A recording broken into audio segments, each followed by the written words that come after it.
Bukti masih cinta, Angga Wijaya berkaca-kaca ingat momen lamar Dewi Persik sampai pengen nangis. Angga Wijaya kenang kembali momen tak terlupakan baginya saat bersama Dewi Persik. Ia menyebut momen itu adalah saat melamar DP. Proses cerai Angga Wijaya dan Dewi Persik kini masih bergulir. Baru-baru ini, Angga justru mengenang kembali momen indahnya bersama sang istri. Di depan Melanie Ricardo, ia sampai mau meneteskan air mata ketika mengingat kenangan saat melamar Dewi Persik. Lebih lanjut, Angga kemudian membagikan cerita lengkapnya kala itu saat melamar Dewi Persik. Saat itu, Dewi Persik baru saja menjalani operasi sedot lemak. Wanita yang akrab disapa DP itu ingin menjalani masa pemulihan di luar negeri. Di kesempatan itu, Angga pun mempersiapkan diri untuk bisa melamar DP di luar negeri. Namun apesnya, rencana yang sudah disusun matang oleh Angga berjalan tak sesuai harapan.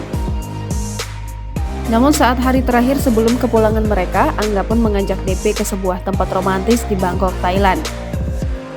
Kenangan manis itu nyatanya sampai saat ini masih teringat jelas di benak Angga. Ia mengaku momen tersebut adalah momen paling tak terlupakan bagi Angga saat bersama Dewi Persik.